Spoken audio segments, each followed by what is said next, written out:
Thank you for tuning in to another video by yours truly, Toby, the so-called artist.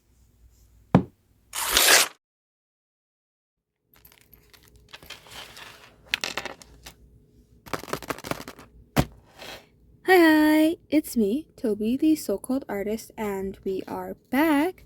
Welcome to the new year. I don't think I posted another video before this for 2026, so if I did, then welcome again. If I haven't, wow, it's been some time. My brain's been a little frazzled these days of like keeping track of everything because it is a new semester in college and the days just kind of have to steamroll through the days. I'm on a train and it cannot stop. So it's hard for me to take the time to remember what things I have or haven't done that aren't exactly on my priority list. Unfortunately for you guys, YouTube isn't exactly one of my priorities, but I still want to make fun videos for you guys. So today, I am going to be making an OC. I want to make a Sonic OC because when in doubt, draw Sonic characters. It's been my motto since the dawn of my art career before the cameras, so that's what we're going to do today. I'm going to be using one of my binder sketchbooks or binder journals. This one I think is if I remember correctly, it's an A6 binder from, I got this at Miniso. I know that it had all of like the things listed on the like price tag and sticker, but I threw that away and I didn't think to like write it down because I didn't really think it was important. These charms, these are Panyo charms. It's from a bracelet, but instead of using it for a bracelet, I put them on the elastic here. And these are some charms from a Coraline lip balm. I did give the lip balm to my homeboy because he also likes Coraline and he's always looking for like little lip balms that are cute. So I gave it to him because I have more than enough lip balms. He can have it. And inside I have some pictures of the moon and the earth, and I have this Tomodachi print that I got. I can't remember the artist. If I can remember the artist that I got this from, I will put it on screen or in the description, but I've had this little print forever. I love them. And then the binder itself came with this little card that said My Eternal Dream, which I felt like goes with the dream core aesthetic I was kind of going for. I have more pictures. This is the moon, and this is Venus right here. You could see Venus as sometimes planets look like stars in the distance, so that's Venus over there. And then this is a not a constellation. I get them mixed up. I don't know if it's a meteor or an asteroid. I think meteor hits the planet, an asteroid goes past the planet, I think. If I'm wrong, correct me in the comments. I always get those two things mixed up. But that is a photo that's I got from like a photo book. So I put it in here as like my first page. It came with all of like this blank paper, which I really love. Because I usually have to buy blank paper for my journals. And I put a pocket in here. It was too big, so I had to cut it down and then repunch the holes. So I put some moon washi tape on there to really fit with the dreamy moon kind of aesthetic. But we're going to be flipping back to not like quite the first page. I'm going to skip to this page just so I can like have a full spread of sketches. So let's get everything stationary on my table adjuster and we can begin. Alright, so I'm going to start with a generic body type. I say generic as in like this is the body type Sonic typically has whenever I draw my Sonic characters. So this is like my base of things.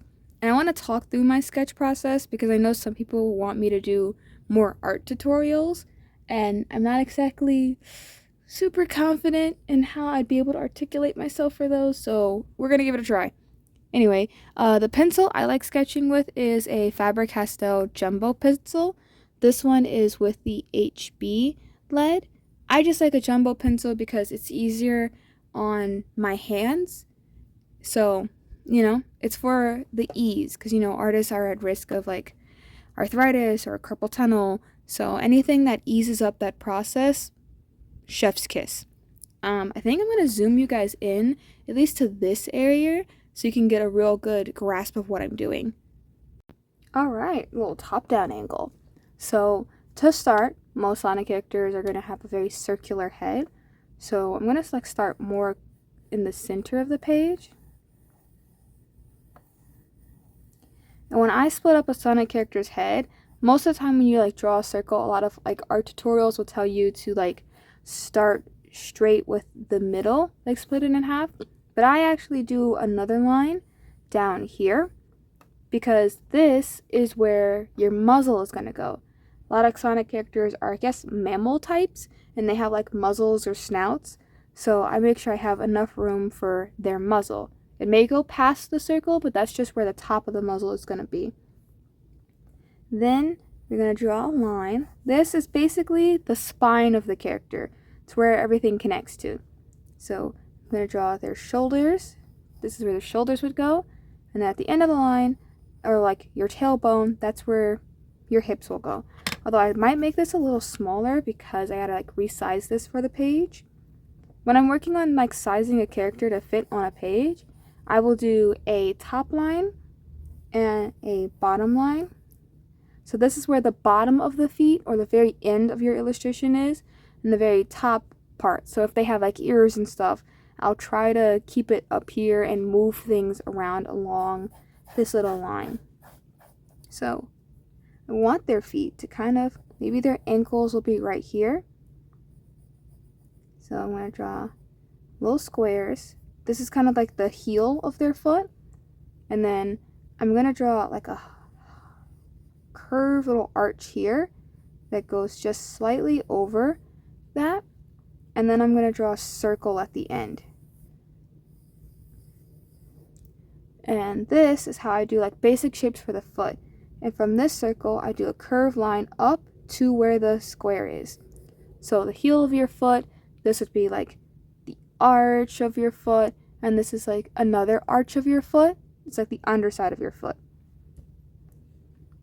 And then from here to here, I'm going to move the hips up a little. So I'm just going to do a line here, halfway from your waist to your ankle. That's where your knees are. And right now they look like they have a very short torso. So I am going to shrink the head a little just so that they can have a little bit more like torso space. I gotta take some space up here, some real estate. So I'll put the bottom line here, and then it's the halfway point. So I'm gonna move the shoulders up, and right below here, a little bit above where the waist is, I'm going to make a trapezoid. Trapezoids are my favorite like shapes when it comes to like building bodies because I feel like they taper in a way that's very natural. And then I'm going to do another trapezoid just up here. So this is the top of their torso. Some people use the bean method when drawing Sonic characters, and I'll quickly sketch that out for you guys. This is how I used to draw Sonic characters when I was younger. The bean method is basically you draw like a little bean, and the top of the bean is the shoulders, and then down here is your legs. So you just kind of like bring them in a little more. And that's basically how people use, like some people choose to draw their bodies, but I prefer to use trapezoids. So let me put my shapes back in. Also, this is a kneaded eraser. I often use a kneaded eraser because it helps with gently removing a sketch as opposed to a regular eraser when I need to completely get rid of a sketch. So this is like an opacity kind of thing, and then this is like your true eraser. So let me put my trapezoids back in.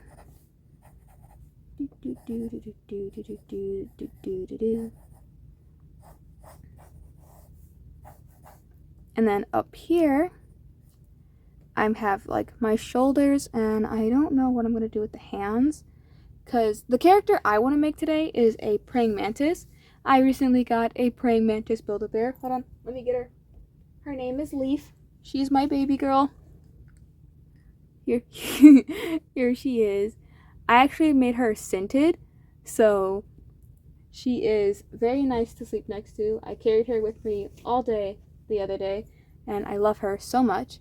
And I realized when I got her, I'm like, hey, there's not a lot of praying mantis characters out here, so I'm gonna make one. So, but since she's a praying mantis, I'm gonna kind of just have her with mantis hands. So I want it to kind of curve like this. I think when it comes to the arms and legs of your Sonic characters, a lot's gonna differ depending on what animal you are trying to illustrate. So she has mantis arms. So, okay. I want to have her arms kind of like folded up by her chest. This little T shape here I'm drawing is basically the distance from your shoulder to your wrist. And this line here is the halfway point. That's where your elbow is.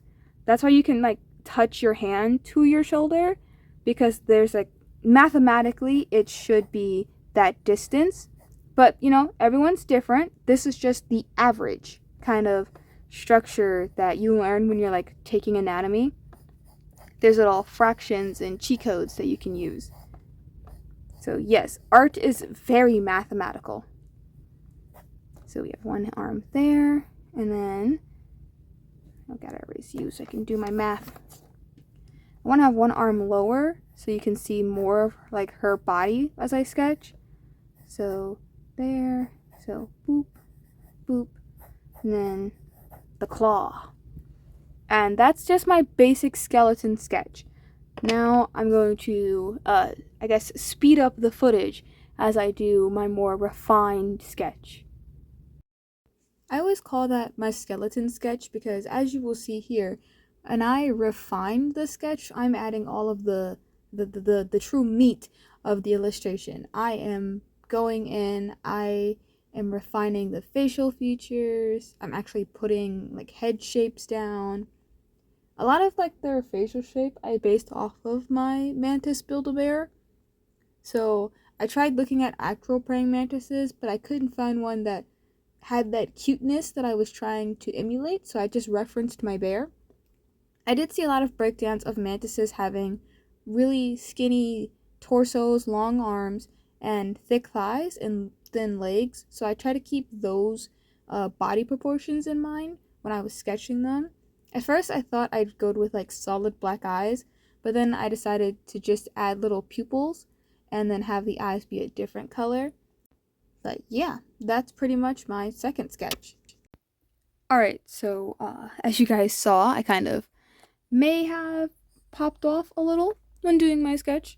I don't know. I think this is my usual work. But I finished this over here, so now I'm going to do a couple of like close-up sketches over here. Probably of their face, I think. I think I'll only do 2 sketches for today. I'll do their full body and then I'll do their face. I don't know if I'll do clothes for them on these sketches just yet. I'll probably do like sneakers or like some sort of shoe design for right now. I don't know what shirt I would pick that would go good for like praying mantis. I think this is just like me doing some character building. So we'll see. We'll see if I dabble in wardrobe as I do my sketches. So who knows? So I think I mentioned this in another video, but whenever I do like my layout for an art spread, I typically do a full body, a half body, and maybe a chibi version of the character. But I decided to just do like a half body bust shot of them because I thought it would be very cute to see Leaf from a different angle. I did struggle, I guess, the most with the curvature of their head because I wanted it to be very insect-like. So I couldn't do like a full circle. I had to like curve it a little with like their eye shape because, you know, a praying mantis is just majority of their head is eyeball. and then mouth. I did go ahead and add some clothing. You can see in like the corner. When I was doing this, I thought the natural lighting was great, but now that I'm looking at the recording, I realized that it's a little hard to see at some points, but we work with what we got, you know. I wanted it to look nice and very cozy, and if that means that we cannot see some of what I am drawing, then so be it. Sacrifices had to be made.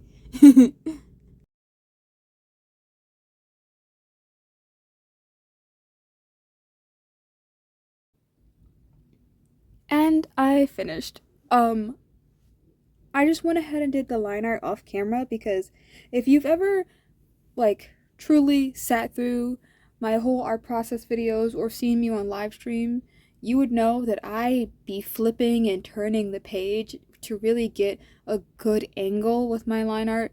So sometimes it's not ideal for filming because I just gotta lock in. So I did the line art off camera, and as you could tell from the little tail end of the sketching, I did give them an outfit.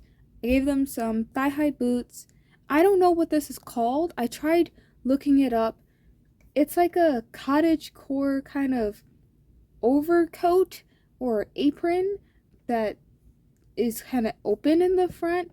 I really did a lot of research into it. I'll put an image on screen of what I was actually referencing because I legitimately couldn't find the name of this article of clothing, but I liked it so much. I thought, yeah, Leaf is going to have that. I also give them several rings on their arms and their neck, kind of like power inhibitors, because a praying mantis is really strong and they're really cool. So I figured that they have to hold themselves back from accidentally using 100% of their power when doing things. So they have all of these rings on their arms and their neck because a praying mantis has, you know, a really strong bite. So they're trying to be gentle and approach the world in a very soft manner. But if the time comes, they are popping those rings and they are going sicko mode. But I really like how I did my line art for here. It's very, very cute. I've been doing a lot of blue line art to start before I do my coloring, and then once I do the coloring, if the line art gets lost, I'll go over it with like a black pen or maybe like a brown or purple to try and darken some areas so that it all looks cohesive. I am going to color these. I know that my Build-A-Bear is green, so they are going to be green.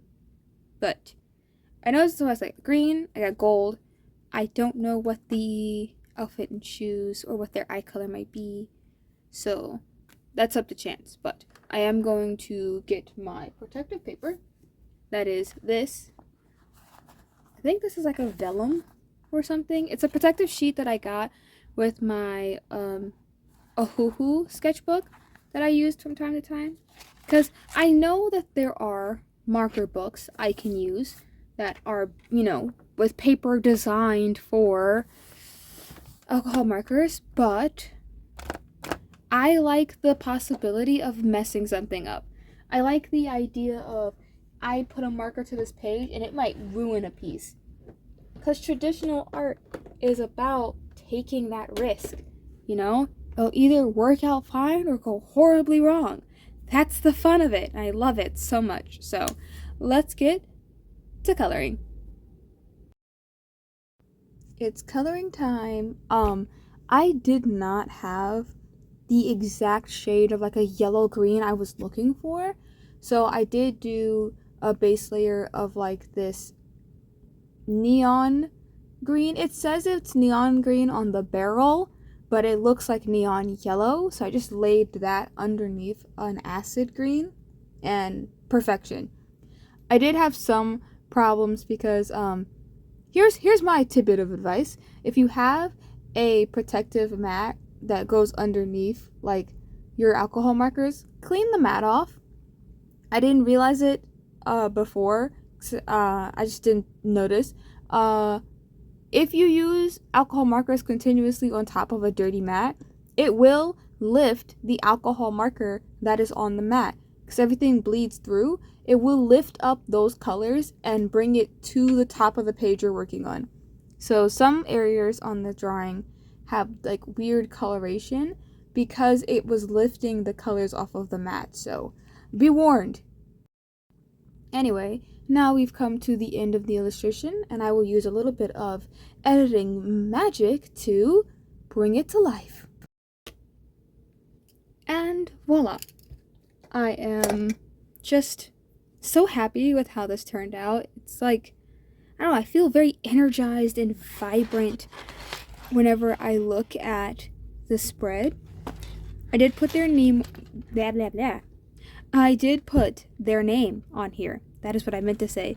Their name is Leaf. They are a praying mantis. So I did go back with some highlight pens and then a black liner to just push some areas to the front and give it a visual difference. Overall, I love how everything has turned out. I added so many stickers and it's so cute. I did like add some craft paper from one of my other journals just to add some visual texture to the page. I overall use a lot of like scrapbooking techniques to fill a spread outside of my drawings, and they come in quite handy. So this is all for today. I am so happy with how it turned out. I'm just vibing on positive energy that I'm creating for myself. And I hope that this positivity, I hope that it's helpful to you, hopeful maybe. I hope that it influences you to have a positive or good day. You never know. But that is all for today. I will have this posted to my social media maybe tonight or tomorrow after posting this video. Who knows? I don't, because I have to do all the editing. And oh, excuse me, I had a burp. Just want to say thank you for stopping by. Remember to like, comment, and subscribe for more art content, and I will see you guys in the next one. Bye bye!